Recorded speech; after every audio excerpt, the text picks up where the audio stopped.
Kalau panen untuk konsumsi ya relatif ya itu. Orang yang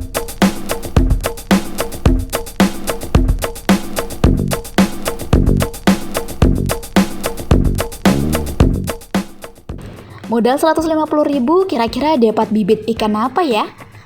Bagi kalian yang ingin memulai usaha budidaya ikan, sebaiknya kalian memilih ikan gabus hias saja ya. Selain memiliki pasaran yang sangat tinggi, ikan gabus hias juga dapat dibudidayakan hanya dengan modal yang sangat rendah. Jika kalian memiliki kolam ikan tidak dipakai, sebaiknya diisi dengan bibit ikan gabus hias ya sobat. Dijamin deh, bakalan tajir melintir hanya dalam waktu 3 bulan saja. Gak percaya? Cobain saja langsung dari sekarang. Cara budidaya ikan gabus hias bagi pemula.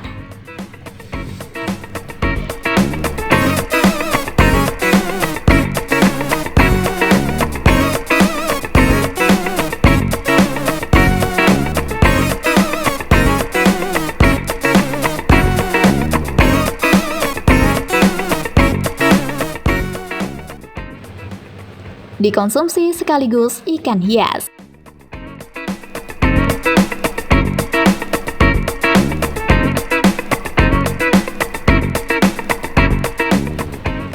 Mungkin sebagian dari kalian hanya mengenal ikan gabus sebagai salah satu ikan yang dapat dikonsumsi, ya kan? Ternyata kalian salah besar, di mana ikan gabus sendiri memiliki fungsi lain, yaitu sebagai ikan hias. Tak heran jika budidaya ikan gabus hias saat ini semakin diminati. Bahkan sudah cukup banyak para petani ikan yang memulai untuk membudidayakan ikan gabus sebagai salah satu peluang usaha baru. Lalu apakah ikan gabus mahal harganya? Jika kalian bertanya tentang harga ikan gabus, memang bisa dijelaskan jika ikan gabus hias berukuran besar memiliki harga yang cukup relatif mahal jika dibandingkan dengan ikan jenis lainnya. Namun, untuk bibitnya sendiri, ikan gabus hias hanya dijual 150 per 5.000 ekornya. Jadi bagi kalian yang ingin membudidayakan ikan gabus hias, tepat sekali nih kalau hanya memiliki modal minim.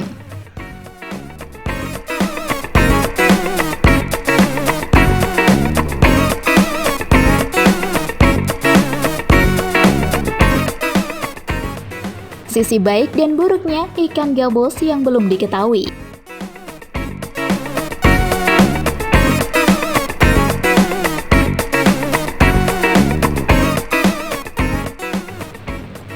Seperti yang disebutkan sebelumnya bahwa ikan yang satu ini ternyata banyak khasiat yang bisa diperoleh jika mengkonsumsinya.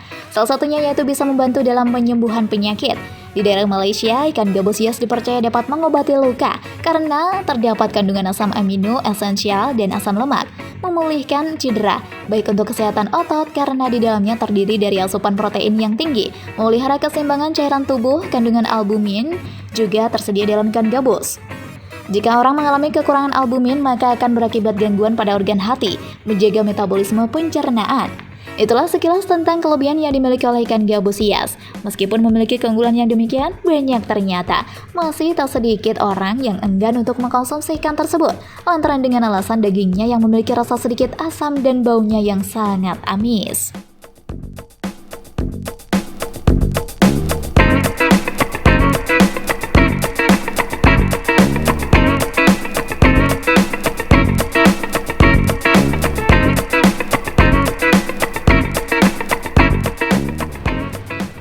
Teknik budidaya ikan gabus hias diawali dengan pemijahan indukan ikan gabus.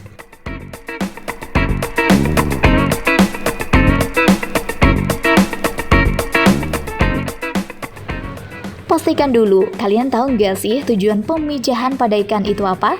Ya, tujuannya dilakukan pemijahan yaitu untuk mengawinkan ikan gabus hias secara alami sehingga akan menghasilkan telur. Langkah selanjutnya dengan menaruh telur-telur tersebut pada tempat yang terpisah dari indukannya. Pemeliharaan telur ini dilakukan sampai telur menetas dan anakan ikan gabus hias berumur kurang lebih sekitar 1 bulan.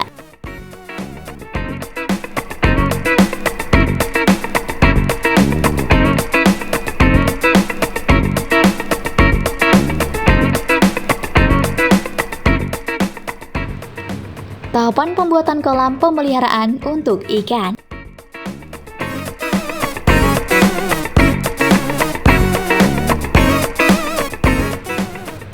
Nah, jika langkah pertama sudah Anda lakukan, maka beralih dulu pada langkah kedua ya guys, yaitu kalian harus membuat kolam untuk tempat pemeliharaan ikan.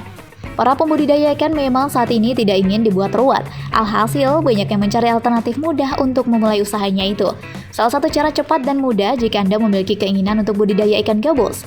Ikan gabus hias, yaitu dengan menggunakan kolam terpal.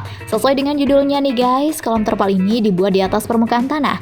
Banyak keuntungan yang bisa didapatkan dari kolam terpal ini. Salah satunya yang paling dominan yaitu Anda tidak perlu membuat galian tanah atau membuat lubang pada tanah. Namun bisa dipastikan, kalian membuat rangka yang kuat sebagai penegak berdirinya terpal. Bahan-bahan yang dibutuhkan untuk kolam terpal yaitu bambu, pipa, semen, batu bata, pasir, dan juga tidak luput terpal.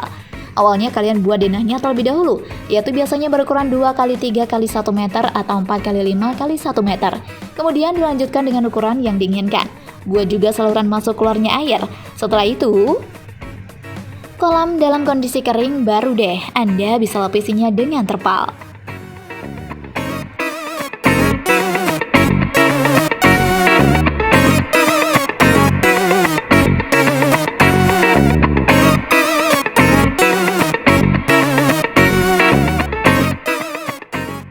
Penebaran bibit ikan gabus hias.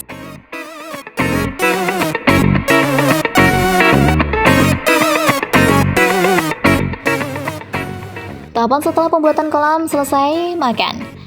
Kita harus teliti terlebih dahulu mengenai bibit ikan yang akan ditebar permukaan kolam. Sebelum melangkah ke tahap itu, kalian jangan lupa untuk memilih bibit yang unggul agar hasil yang didapatkan nanti juga akan unggul. Cara untuk mendapatkan bibit ikan yang bagus, pastinya sahabat warganet sudah pada tahu kan? Salah satu cara yang dilakukan para peternak dalam memilih benih ikan adalah dengan melihat ikan dari segi fisiknya. Pilihlah ikan dengan ciri-ciri bola mata yang putih, hindari ikan yang memiliki bola mata merah ya guys. Karena bola mata yang berwarna merah itu biasanya ikan sudah terserang penyakit dan kondisinya sudah kurang baik. Selanjutnya, lihatlah ikan dari geraknya. Biasanya ikan yang sehat memiliki gerak yang lincah dan responsif terhadap rangsangan yang ada di sekitarnya. Jika Anda menyukai video ini, silahkan klik like dan subscribe untuk mendapatkan video update terbaru dari kami. Ikan gabus yang layak dipindahkan dari kolam penetasan ke kolam pemeliharaan adalah ikan yang sudah berusia kurang lebih 2 minggu. Sebaiknya proses penebaran ini dilakukan pada pagi hari agar memudahkan ikan gabus hias untuk beradaptasi dengan lingkungan barunya. Jangan langsung memberikan pakan pada benih ikan tersebut.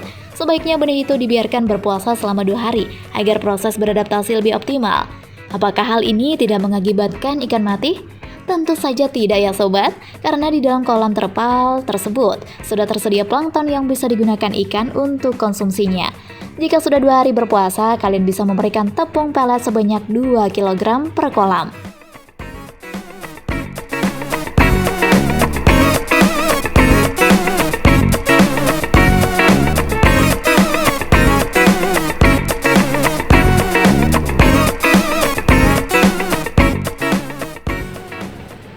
Pakan yang baik untuk ikan gabus hias.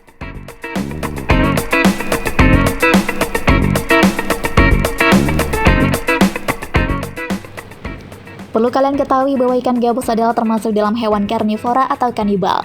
Jadi ikan ini tidak segan-segan akan memakan kerabat dekatnya ya guys. Apalagi jika ikan ini sedang merasakan lapar. Jadi kalian sebagai pemelihara harus waspada dengan memberikan pakan secara rutin agar kejadian tersebut bisa dihindari. Sudah banyak pelet khusus yang dijual di toko-toko perikanan atau pasar untuk pakan ikan gabus.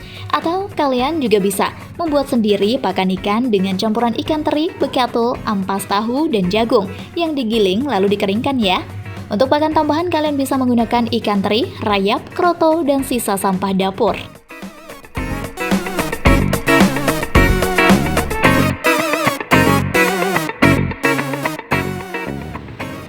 Pemanenan ikan gabus hias.